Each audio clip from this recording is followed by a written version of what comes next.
Bienvenidos a Filosofía en tiempos de no filosofía, un espacio de reflexión profunda sobre el pensamiento filosófico en la actualidad. Un programa producido por Filosofía Tierra.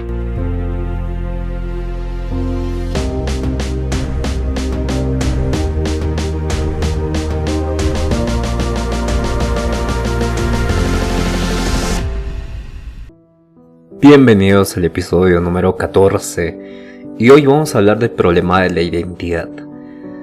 Este problema ha sido sumamente profundo porque ya hablamos por qué en el anterior episodio, y la concepción platónica de la identidad está profundamente vinculada a la teoría de las ideas o formas. Tenemos como primer representante del problema de la identidad a Platón. Platón nos dice que la verdadera identidad de un objeto no reside en su apariencia física o sus características cambiantes, sino en su relación con la idea, en su relación con la forma universal a la que pertenece. Esto es sumamente difícil de entender y muy complejo, sin embargo lo vamos a hacer. Porque Platón, ya deben saber, distingue en dos el mundo sensible y el mundo inteligible. El mundo sensible es el mundo material que percibimos con los sentidos, donde todo está en constante cambio y sujeto a corrupción. Y el mundo inteligible es el ámbito de la existencia inmutable, donde residen las ideas, las formas eternas y perfectas y demás. Entonces, un objeto en el mundo sensible tiene identidad porque participa de una forma ideal en el mundo inteligible. Por ejemplo, un árbol específico es reconocible como árbol porque participa de la forma del árbol, que es perfecta y eterna. Entonces Platón explica la identidad a través de la concepción de participación, metesis, y esto significa que un objeto es porque tiene relación con su forma correspondiente. Por ejemplo, un círculo dibujado en una arena es imperfecto, pero sigue siendo un círculo porque participa de la forma de círculo. Un ser humano cambia con el tiempo, pero sigue siendo humano porque participa de la forma del ser humano. Y este principio también se aplica a conceptos abstractos como la justicia, la belleza o la bondad. Una acción justa en el mundo sensible es justa porque participa de la forma de justicia, que es absolutamente inmutable. Entonces, en relación con la identidad humana, Platón sostiene que la verdadera identidad de una persona no se encuentra en su mente que cambia y muere, sino en su alma inmortal. En diálogos como el Fedón, argumenta que el alma pertenece al mundo inteligible y tiene una existencia independiente del cuerpo, y esto lleva a una idea de identidad personal basada en la permanencia del alma y su relación con el conocimiento de las formas. Entonces, según Platón, el aprendizaje es un proceso de reminiscencia, anamnesis, donde el alma recuerda las formas que conoce o que conoció antes de su encarnación. Este proceso de reminiscencia es sumamente complejo y me gustaría hablar todo un día completo, reflexionar sobre la reminiscencia, pero no se va a poder. Pero es algo tan interesante que se relaciona con Nietzsche, con el eterno retorno, se relaciona con la filosofía hinduista, se relaciona con este proceso de samsara, pero a la vez con los procesos cognitivos del ser humano que conllevan a un tipo de reflexión en el actuar, en el devenir del mundo, ¿no? Como sujeto que repite la misma situación y va conociendo el mundo como si estuviera en automático. Esto es sumamente interesante. Entonces, la teoría de Platón de la identidad tiene un gran impacto para la filosofía posterior. En metafísica, por ejemplo, influye en la concepción de esencia, en la concepción de la distinción de apariencia y la realidad. Y en la epistemología se relaciona la identidad con el conocimiento de las formas. Y en la ética, la verdadera identidad de una persona se encuentra en su alma racional, y que ésta debe buscar la sabiduría y la virtud, y el alma es libre en sí misma. Entonces conlleva una verdadera identidad que ya lo hace responsable moralmente. Es sumamente complejo Platón y es a la vez hermoso. Entonces, la identidad de un objeto o ser no es un atributo inherente de su existencia material, sino que la define por su participación en una idea inmutable, en una forma ideal. Y esta visión trascendental de la identidad influye en muchas corrientes filosóficas posteriores, desde Aristóteles hasta el idealismo de Kant y Hegel. Después tenemos a Aristóteles, que es su discípulo, y Aristóteles ya desarrolla una concepción de identidad basada en la ontología ilemórfica, es decir, la idea de todo ser está compuesto de materia y forma. Para él, la identidad de un objeto o ser depende de su sustancia, que es aquello que lo hace ser lo que es, en contraposición con sus accidentes, que son propiedades que pueden cambiar sin afectar su esencia. Entonces Aristóteles distingue entre dos aspectos fundamentales del ser: la sustancia, y hablamos de esa sustancia, es el ousia, ¿no? Pero se dice ousia, y es la esencia del ente, de un ente, aquello que lo define, lo que lo hace ser lo que es. Por ejemplo, un ser humano sigue siendo humano independientemente de sus cambios físicos, edad, sigue siendo un ser humano. Entonces el accidente, que es el otro aspecto fundamental, es la cualidad. Y esta se puede cambiar y alterar, y la identidad esencial de un objeto o ser, por ejemplo, el color del caballo, la estatura, la ropa que viste una persona. Entonces son cualidades que pueden cambiar sin alterar la identidad esencial de un objeto o un ser. Esta distinción es clave para entender la continuidad de la identidad a pesar del cambio. Y una forma puede envejecer, o puede una persona, un objeto, lo que fuese, pero sigue siendo la misma sustancia. El accidente cambia, pero es la misma sustancia, entonces su naturaleza como ser humano permanece. Aristóteles explica también el cambio y la continuidad a través de la distinción entre acto y potencia. Dado que acto es lo que algo es en el momento dado, su estado actual, y potencia es lo que algo puede llegar a ser sin perder su identidad. Por ejemplo, una semilla de roble es un acto es semilla, pero en potencia es un árbol. Entonces su identidad no cambia a lo largo de su desarrollo, porque su naturaleza de ser un roble se mantiene. Aplicado a la identidad personal, esto significa que una persona sigue siendo la misma a lo largo de su vida, a pesar de los cambios físicos, psicológicos, porque su sustancia, su esencia como ser humano permanece. Entonces Aristóteles trata explícitamente la identidad personal en términos modernos, pero sus ideas como sustancia, continuidad influyen en la noción de lo que hace que una persona siga siendo una persona a lo largo del tiempo. Entonces para él el alma es la forma del cuerpo, es su tratado de ánima. Aristóteles explica que el alma no es una entidad separada del cuerpo como Platón, sino que es un principio organizador que da identidad y vida a un ser humano. Entonces la identidad se mantiene a través de la razón y la función propia, y un ser humano es el mismo a lo largo del tiempo y sigue cumpliendo su función propia, su ergón, que es la actividad racional y la búsqueda del bien.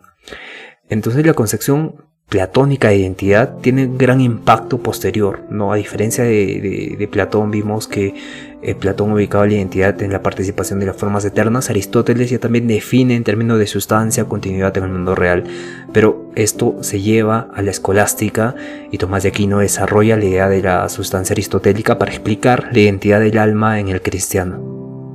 Y esto es sumamente, el cristianismo, ¿no?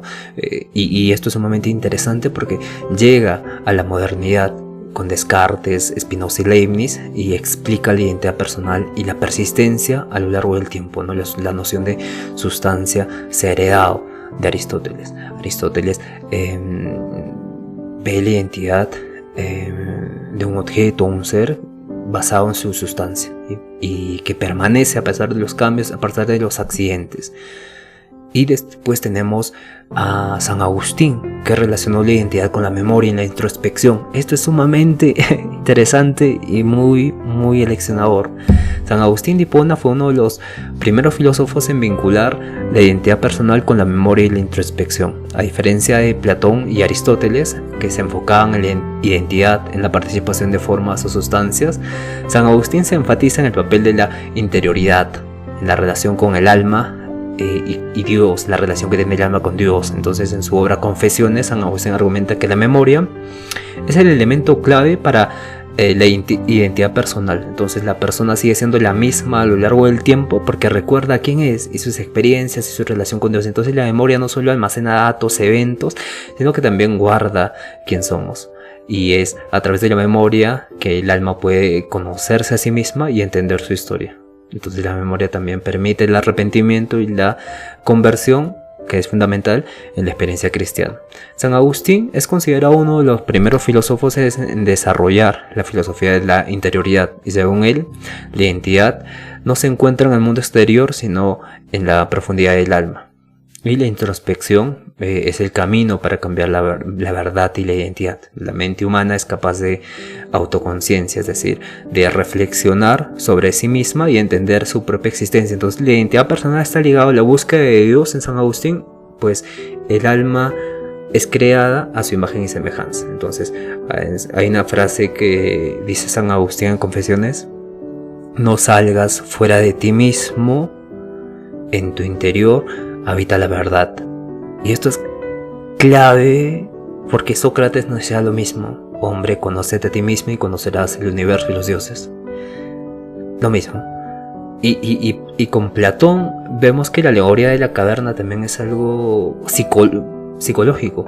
Sí, porque cuando el hombre conoce la verdad y vuelve adentro,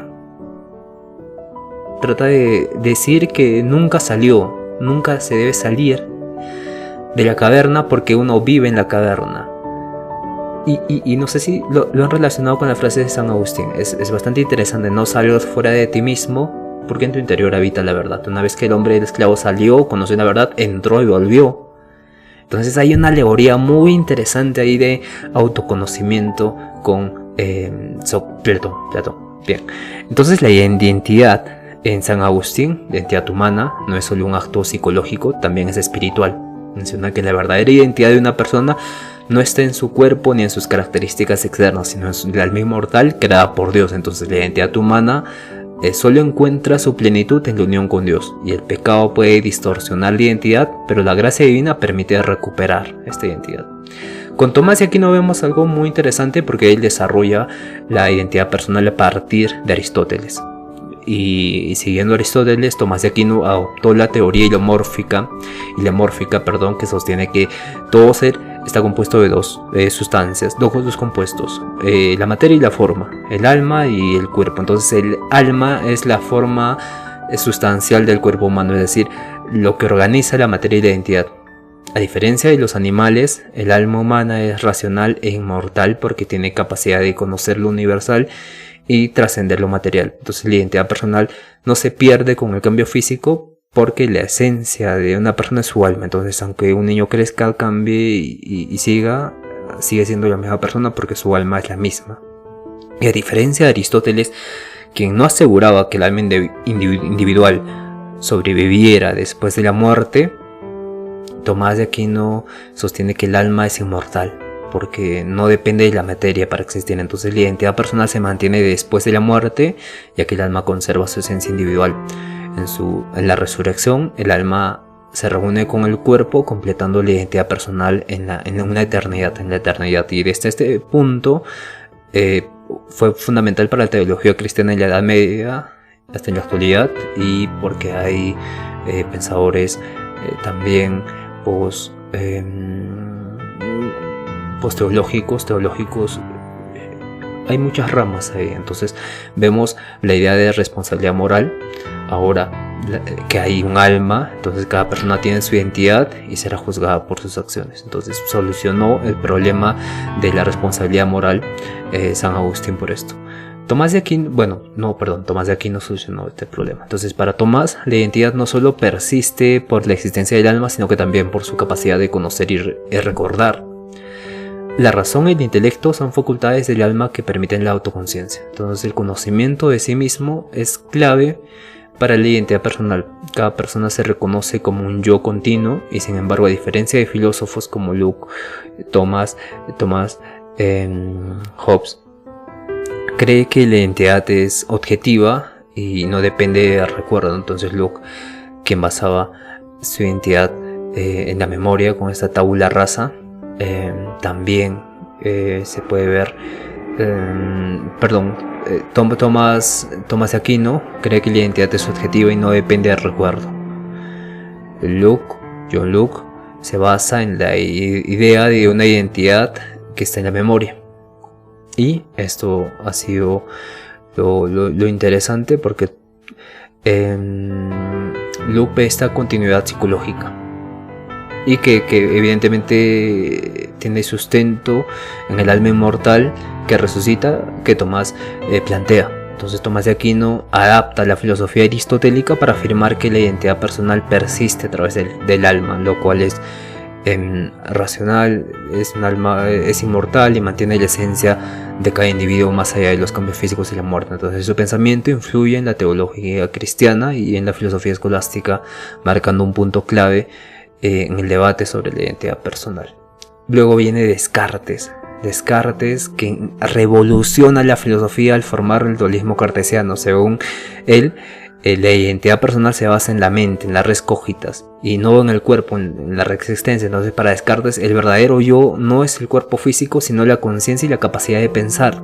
Y en su obra Meditaciones Metafísicas, Descartes busca una verdad indudable y llega a un famoso principio: pienso, luego existo. Y este principio significa que la única certeza absoluta es la existencia de un yo pensante. La identidad personal, por tanto, no se basa en el cuerpo ni en la experiencia sensorial, sino en la mente y la capacidad de pensar. Incluso si el cuerpo cambia o los sentimientos engañan, mientras haya pensamiento, la identidad persiste.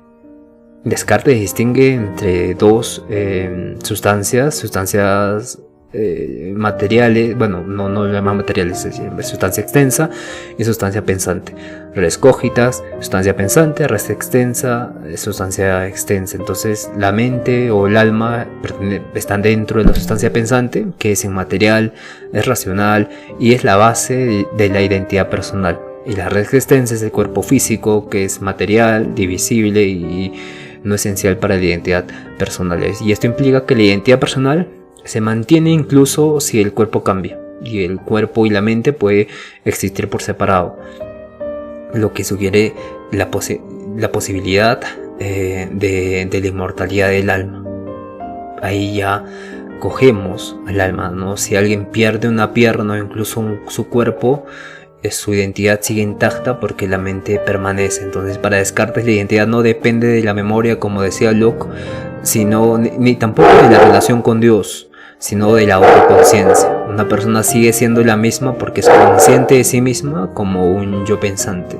Y no es necesario recordar todas las experiencias pasadas para mantener la identidad personal. El pensamiento es el núcleo del ser, lo que nos hace quienes somos. Y aunque alguien olvide partes de su vida, sigue siendo la misma persona porque su capacidad de pensar y ser consciente de sí mismo no cambia.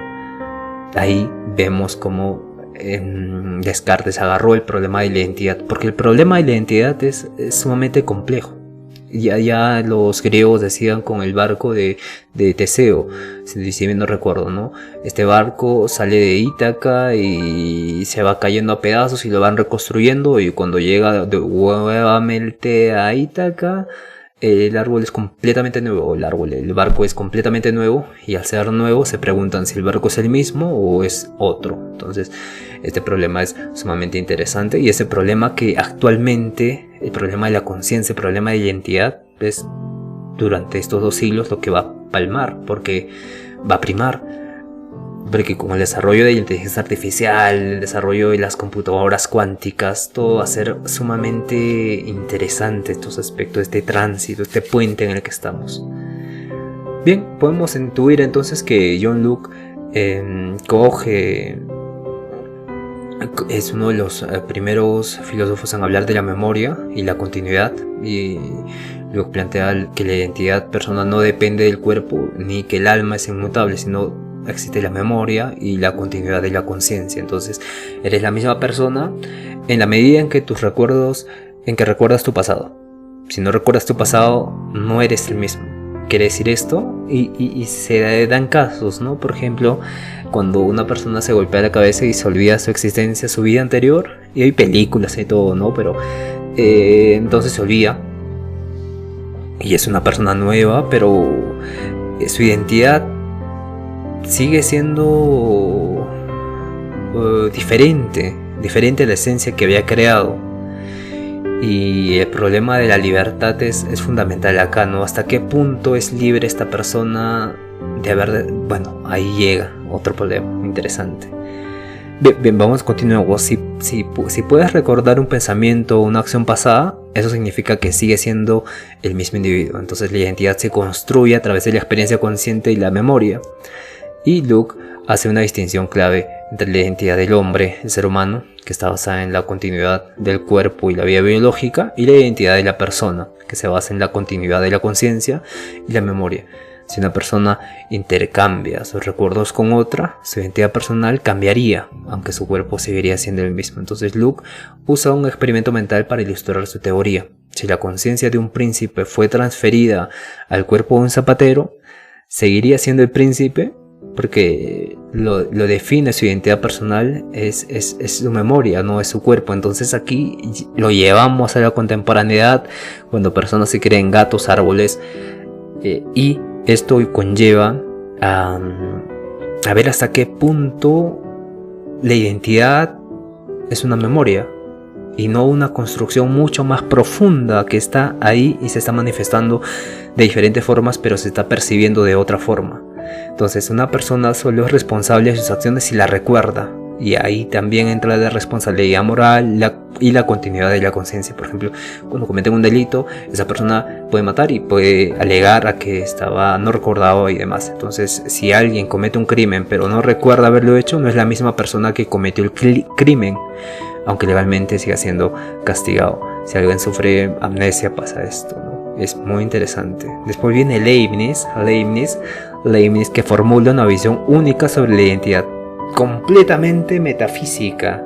Leibniz tiene este principio de identidad de los indiscernibles, que establece que si dos entidades comparten absolutamente todas sus propiedades, entonces son la misma identidad.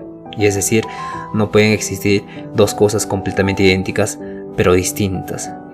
Con Leibniz vemos que dividen dos también, pero estas sustancias están equilibradas, tan perfectamente armoniosas que interactúan y de forma unísona, de forma muy interesante, y que no necesita de la consecuencia de causalidad. Hablamos de Leibniz un poco, no sé si se acuerdan en episodios anteriores, pero este es muy interesante porque si A y B tienen las mismas propiedades, entonces A es igual a B, y si A y B son realmente distintos, debe haber al menos una propiedad que los diferencie. Entonces no puede existir dos objetos en el universo que sean completamente iguales en todo sentido, porque eso lo haría la misma cosa. Entonces, si hay dos hojas de papel que parecen idénticas pero no tiene una fibra microscópica diferente, entonces son dos hojas distintas. Y este principio tiene implicaciones en la identidad. Cada persona es única, no puede existir dos individuos exactamente, porque las mismas propiedades internas y externas son diferentes. Entonces existe una continuidad y cambio. Si alguien cambia con el tiempo, por ejemplo, adquiere nuevas memorias, experiencias, sigue siendo la misma persona, solo si mantiene alguna propiedad esencial que lo distinga de otros, ¿no? Un clon tuyo con la misma experiencia, la misma apariencia y recuerdos, no sería realmente tú, porque existiría un ser distinto con una propia trayectoria. Entonces Leibniz formula el principio de la razón suficiente, que dice que nada ocurre sin una razón suficiente para que ocurra de ese modo y no de otro. Y esto implica que la identidad personal y cualquier cambio en ella tiene una explicación racional. Si alguien cambia de personalidad drásticamente, debe haber una razón suficiente, como una explicación traumática y demás, para que surja este cambio. Es bastante interesante en Leibniz. Después viene David Hume, que fue un filósofo empirista escocés que niega la existencia de una identidad personal fija. Para él, la identidad es una ilusión, es creada por la continuidad de nuestras percepciones y recuerdos. Entonces, su obra Tratado de la Naturaleza Humana, Hume rechaza la idea de que hay un yo permanente y estable. Y no existe un yo como sustancia inmutable. Lo que llamamos identidad es solo un conjunto cambiante de percepciones. Y nuestra mente construye la identidad para dar continuidad a nuestras experiencias. Si cierras los ojos y te concentras en tu mente, solo percibes pensamientos, emociones, sensaciones cambiantes, pero nunca un yo fijo. Y esto conlleva a prácticas de meditación. Por ejemplo, podríamos hacer una, pero no es el canal respectivo, ¿no? Ahí tengo otro canal donde hago meditaciones, pero ahora tenemos que entender que eso decía Jung. Entonces Jung compara la mente con un teatro donde las percepciones, apariencias desaparecen constantemente. No hay un espectador o dueño de las percepciones o las percepciones mismas, sino existe un yo más allá de la sucesión de experiencias. La identidad es solo una construcción mental basada en costumbres y en memoria. Pero esto lo pongo en duda. Hay hay que entenderlo también a Jung, ¿no? Porque critica a Descartes y Locke. En Descartes decía pienso luego existo, entonces Jung responde pienso, pero hay un yo que piense solo pensamientos. Entonces Locke decía que la memoria define la identidad. Jung responde que la memoria solo crea la ilusión de un yo continuo, pero no prueba su existencia. Cuando Descartes dice pienso luego existo, Jung dice pienso, pero hay un yo que piensa solo pensamientos. Si la identidad cambia constantemente, ¿sigue siendo justo castigar a alguien por crímenes pasados? Esa es la pregunta que no responde cuando se le habla de la responsabilidad moral. Entonces la identidad es una ilusión para Hume y no una realidad objetiva. Y en este sentido hace críticas a la teoría de Hume, porque si bienvenidos a Filosofía en tiempos de no filosofía, un espacio de reflexión profunda sobre el pensamiento filosófico. ¿Qué es lo que tiene experiencia entonces? Un programa producido por Filosofía. Si no hay identidad, ¿cómo podemos explicar el sentido de continuidad de la vida? Y la ciencia y la psicología moderna sugieren que el cerebro construye una narrativa del yo, lo que da soporte a su idea, pero también plantea que hay ¿qué estructuras cerebrales son responsables de identidad? Y esto es sumamente difícil de explicar, de mapear incluso. Entonces para Jung, la identidad personal es una ficción creada por la mente. No hay un yo fijo, solo una sucesión de percepciones que nos hacen creer en la continuidad y la existencia. Pero ahí se va viendo un poco. Hay ciertas teorías, ¿no? En Kant, luego viene Kant, ¿no? Y propone una visión innovadora sobre la identidad personal, que a diferencia de Hume, quien argumenta que la identidad es una ilusión basada en las percepciones cambiantes y demás, Kant sostiene que debe haber un yo trascendental que unifica esas percepciones y hace posible la experiencia consciente. En su Crítica de la razón pura, Kant le responde a Hume y dice: Hume decía que no existe un yo, solo percepciones separadas. Y Kant responde que para que las percepciones tengan sentido, debe haber algo que las conecte, debe haber un yo trascendental. Si ves un libro en un momento y luego lo recuerdas, debe haber algo en ti que mantiene esa conexión, porque si no, cada percepción sería independiente y no tendríamos continuidad de conciencia. Entonces, ¿qué es el yo trascendental? El yo trascendental no es el alma ni una entidad física, sino una estructura de la mente que organiza nuestras experiencias. Como el doctor Aurelio decía, yo trascendental es la capacidad de juzgar. Entonces es la condición para que haya existencia. No es una cosa en sí misma, sino la actividad que organiza la percepción, y es lo que permite que haya una continuidad en nuestra identidad. Cuando lees un libro, no ves solo palabras separadas, tu mente las une en oraciones, significados, y del mismo modo el yo trascendental une percepciones en una identidad coherente. Entonces, pero distingue en dos formas de yo: el yo empírico y el yo trascendental. El yo empírico es el yo que experimentamos en el día a día. Está compuesto por nuestros recuerdos, nuestra personalidad y experiencia, y es cambiante y se ve afectado por el tiempo y las circunstancias. Pero el yo trascendental no es una cosa, sino es una estructura que hace posible la experiencia de un yo empírico. No cambia con el tiempo, sino que es la base de la conciencia misma. Y, por ejemplo, el yo empírico es como una película con muchas escenas distintas, pero el yo trascendental es como el proyector que hace posible que la película se vea más claro como el agua. Entonces, vemos ahora y nos preguntamos, ¿no? ¿Cómo podemos conocer algo que no es una cosa en sí misma? Entonces Kant dice que el yo trascendental no es algo que podamos observar, solo podemos inferir su existencia.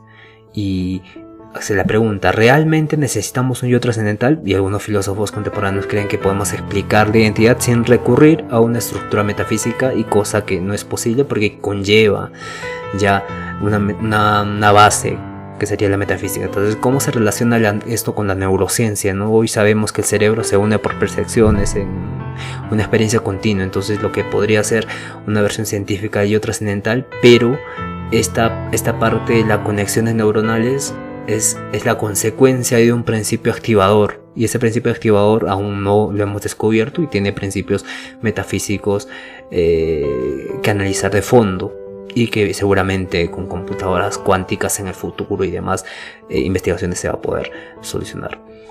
Después viene Hegel, después de Hegel viene Sartre, pero con Hegel es algo muy interesante y es bastante complejo porque Hegel propone una visión dinámica de la identidad, en la que el yo no es una identidad fija, sino es un proceso constante de evolución. Para él, la identidad personal y colectiva surge a través de la dialéctica, que este es un proceso de transformación del espíritu. Entonces, a diferencia de filósofos anteriores que veían la identidad como algo estático, como Descartes con su yo trascendental, Hegel argumenta que la identidad se construye a través de procesos históricos y sociales. Por ejemplo, tesis, una afirmación inicial de identidad, antítesis, una crisis que desafía esa identidad, una guerra y demás, síntesis, una nueva identidad que surge de la superación de esta contradicción. Por ejemplo, un adolescente que se identifica con las ideas de su familia, tesis, entra en conflicto con nuevas ideas de la escuela que le van dando con el tiempo, antítesis, y desarrolla una identidad propia combinando ambas influencias, síntesis. Entonces, para Hegel, la identidad individual no se desarrolla de manera aislada, sino parte del desarrollo del espíritu, que es la evolución de la conciencia humana en la historia. Entonces, el yo no se entiende a sí mismo sin el otro.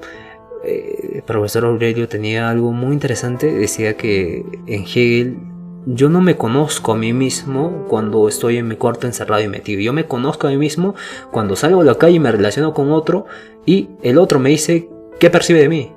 Yo me conozco a mí mismo con la relación que tengo con el otro. El otro, lo que me percibe el otro es realmente como soy.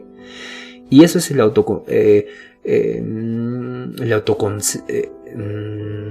autoconciencia, ahí está. Entonces el yo no se entiende a sí mismo sin el otro. Entonces la identidad se construye en la interacción con la sociedad y el espíritu es la totalidad de la conciencia humana en evolución.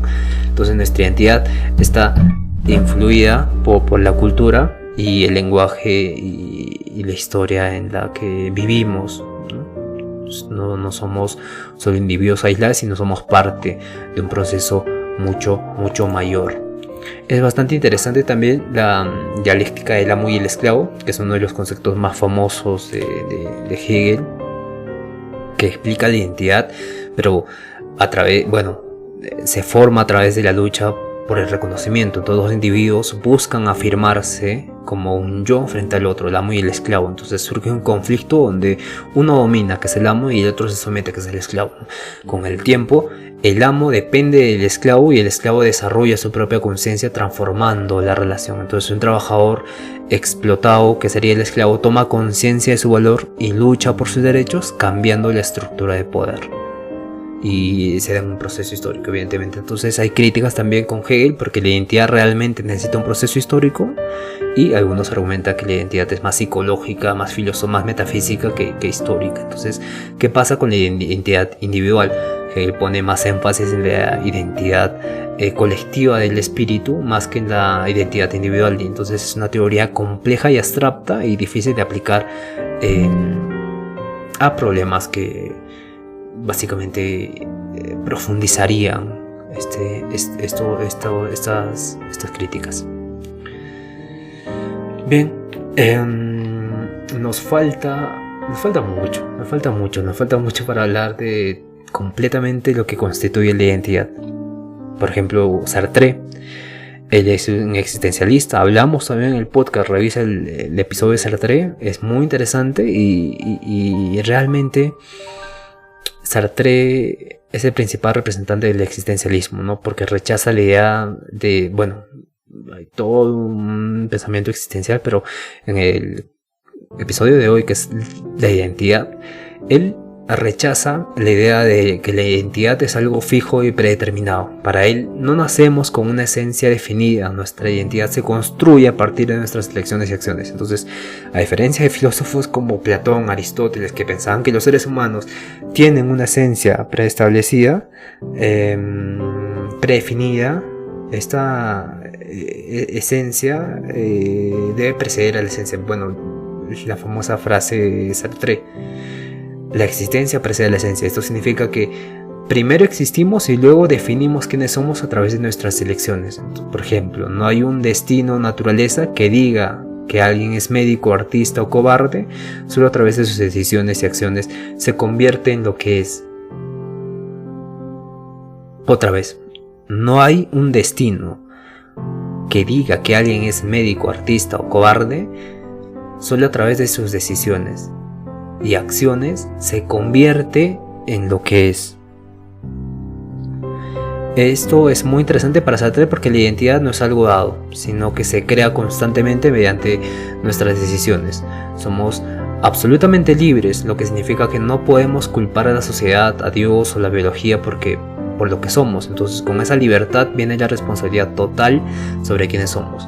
Si alguien dice: soy así porque nací así, porque la sociedad me hizo así, Sartre respondería: ¿qué es esa excusa para no aceptar la responsabilidad de cambiar? Dado que somos completamente libres, la construcción de nuestra identidad puede generar angustia. Entonces la angustia surge porque no hay una identidad fija a la que aferrarse y debemos crearla sin garantías. Es lo que decía antes en varios episodios. Entonces la mala fe ocurre cuando mentimos, pero nos mentimos a nosotros mismos para evitar la responsabilidad de nuestra libertad. Por ejemplo, un camarero que actúa de manera exageradamente camareril, ¿no? Porque cree que su identidad está definida por su trabajo. Y alguien que dice: no puedo cambiar, es mi naturaleza, cuando en realidad podría tomar decisiones. Para Sartre esas actitudes son formas de autoengaño, porque en verdad siempre tenemos la posibilidad de elegir. Es muy interesante, pero hay preguntas y críticas también, ¿no? Entonces, ¿qué realmente somos libres? Y la psicología y la neurociencia sugieren que factores biológicos, factores zoológicos influyen en nuestras decisiones y también no hay ningún límite a nuestra identidad. Entonces Sartre dice que podemos redefinirnos, pero hay condiciones que nos limitan. Un esclavo no puede ser simplemente elegir ser libre, o en ese tiempo, ¿no? ¿Qué pasa con la identidad colectiva, ¿no? Sartre se enfoca en la identidad individual y deja menos espacio para factores históricos y culturales, como sí lo hizo Hegel, pero a Hegel también le dicen lo mismo, pero al revés. Entonces siempre estas críticas conllevan a un tipo de falencia en la filosofía. Para Sartre la identidad no es algo fijo ni preestablecido, sino que construye constantemente, se construye constantemente a través de nuevas elecciones y acciones, y somos radicalmente libres y responsables de quiénes somos cuando esa libertad puede generar angustia. Si nosotros elegimos la identidad, no es algo fijo ni predeterminado. Luego viene Martin Heidegger con un poco más de metafísica, pero más fenomenológico, y analiza el concepto de identidad en relación con el ser y la autenticidad.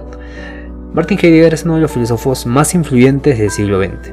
Analiza la identidad desde una perspectiva del ser, del sein, de la existencia humana.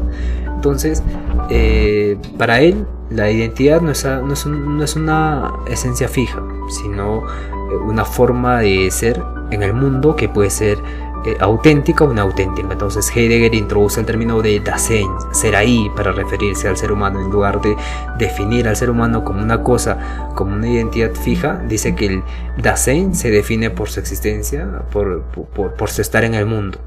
El Dasein no tiene identidad, sino que su identidad es construcción. Entonces la identidad no es un atributo, sino es una tarea el ser humano debe hacerse a sí mismo, pero en el sentido heideggeriano. En lugar de decir soy un escritor como algo fijo, Heidegger diría estoy siendo escritor. Y esto cambia completamente el sentido de las palabras, el sentido de entender en mi forma de existir y actuar. Muy interesante. La identidad humana para Heidegger puede vivirse de dos maneras, la autenticidad y la inautenticidad. Cuando se vive de forma auténtica, el Dasein asume su propia existencia y toma decisiones basadas en su ser más profundo. Y cuando el Dasein vive según lo que la sociedad espera de él, es inauténtico, sin reflexionar sobre su propia existencia. Entonces, la inautenticidad se manifiesta en el uno, en el Das Man. Es cuando vivimos según las normas sociales, sin cuestionarlas, y un ejemplo es elegir una carrera porque es lo que se espera de nosotros, ¿no? Una herencia de ingenieros conlleva a un ingeniero más. Entonces no podemos realmente, no porque nos interese esa carrera, sino hay un tipo de... es lo que se espera. Entonces Heidegger dice que solo cuando aceptamos la muerte como parte de nuestra existencia podemos vivir de manera auténtica. Y alguien que tras una experiencia cercana a la muerte deja un trabajo que no le gusta para seguir viviendo su verdadera pasión es realmente auténtico y lo que realmente se debe enseñar. Entonces para Heidegger la identidad está ligada al tiempo. No somos el yo del presente, sino también lo que hemos sido y lo que estamos por ser. El futuro es clave para nuestra identidad porque nos proyectamos hacia él con nuestras decisiones diarias. Entonces, si quieres ser músico, mi identidad ya está influida por ese futuro que intento alcanzar. Heidegger siempre vamos a ver que es una filosofía de la acción fenoménica. Y las críticas evidentemente también se hacen notar, ¿no? Y se hacen preguntas de ¿es posible entonces ser completamente auténtico? Y muchos argumentan que siempre estamos influidos por la sociedad, ¿no? Y el lenguaje oscuro de Heidegger nos permite, leer Heidegger es leer de forma que si tú mismo hubieses escrito el libro, de perder tu identidad y leer como si tú fueras Heidegger. Eso es entender Heidegger, pero es una filosofía compleja porque perder una identidad, perder un ego, que soy yo, constituye un proceso de mucha preparación y es difícil de interpretar. Por eso le dicen que es un lenguaje oscuro a Heidegger. Pero esto es una técnica, no se olviden. Perder una identidad para introducirte al autor, al filósofo, es sumamente clave. Y para todo en sí. Entonces otra crítica es cómo se aplica a la vida cotidiana esto, ¿no? Algunos creen que su énfasis en la muerte hace que su teoría sea poco práctica, ¿no? Todos tendríamos que estar alineados a ese barranco de oscuridad, de muerte, para recién vivir auténticamente. Entonces poco práctica, los críticos mencionan que es. Entonces muy interesante. Con Ludwig Wittgenstein ya también él ve la identidad como que el lenguaje, a nivel del lenguaje, porque en Wittgenstein tenemos 3 Wittgenstein, pero hay 2 Wittgenstein que son conocidos. En investigaciones filosóficas, el segundo Wittgenstein y el primer Wittgenstein en el lógico Tractatus Philosophicus. Entonces para Wittgenstein la identidad no es una identidad fija, sino que depende del contexto lingüístico en el que se use. Por ejemplo, veía el lenguaje como un espejo de la realidad en el primer Wittgenstein, en el Tractatus, donde la identidad podía expresarse de forma lógica formal, y en su segunda etapa rechaza tiene un rechazo a esta idea y propone que el significado de las palabras no es fijo, sino que depende de cómo los usamos en la vida cotidiana. Ejemplo, la pregunta de ¿quién soy? No tiene una única respuesta universal, sino que cambia según el contexto. Por ejemplo, en un pasaporte la identidad es un conjunto de datos. En filosofía la identidad puede referirse a la conciencia. En una conversación puede ser simplemente un nombre. Entonces no hay una esencia única de identidad, sino múltiples formas de hablar sobre ella según el contexto. Como vamos a ver en Wittgenstein, ya hablamos igual de Wittgenstein, pero en Wittgenstein el lenguaje es clave, es primordial. Y en lógica, el principio clásico de identidad dice que A es A. Un objeto es idéntico a sí mismo. Entonces Wittgenstein muestra que en el lenguaje ordinario la identidad no es tan simple, porque Clark Kent es Superman Entonces, ¿son la misma persona? Se pregunta, y depende de cómo definamos ser la misma persona. Y conlleva que la identidad no es una propiedad absoluta, sino que es una cuestión de lenguaje y el uso que le damos al lenguaje. Entonces Wittgenstein propone el juego del lenguaje, donde cada contexto tiene sus propias reglas sobre cómo se usa el lenguaje. Entonces la identidad no es un concepto fijo, sino algo que se define dentro de distintos juegos de lenguaje. Y es muy interesante porque la identidad de género no es un documento legal, sigue reglas distintas a cómo una persona vive en su día a día. Y en matemática la identidad de un número es precisa, pero en psicología la identidad de una persona es fluida. Entonces la identidad no es una cosa, sino es una construcción dentro de sistemas lingüísticos. Eso referente a Wittgenstein. Evidentemente las críticas que se le hacen o las preguntas que tratan de hacerles responder a Wittgenstein es que no hay una entidad estable. ¿Por qué? Entonces su enfoque sugiere que la identidad es solo una construcción del lenguaje, lo que algunos consideran una postura demasiado relativista, ¿no? Entonces, ¿qué pasa con la identidad personal? Si todo es lenguaje, ¿hay algo más profundo en lo que somos? Y con el lenguaje también hay una profunda tradición, una profunda reflexión sobre el estructuralismo, los significados, los significantes, que vamos a ver más adelante. Pero en los juegos de lenguaje, su idea de juegos de lenguaje puede ser ambigua en algunos casos, y esto es una crítica también que se le hace a Wittgenstein. Para Wittgenstein, entonces, la identidad no es una esencia fija ni una propiedad lógica, sino es un concepto que depende del lenguaje y del contexto, de la pregunta ¿quién soy? No tiene una respuesta única, sino muchas, pero dependen del juego de lenguaje en el que se las plantee. También tenemos a Derek Parfit, quien revoluciona el debate sobre la identidad personal, pero eso lo vamos a ver mañana en el episodio 15.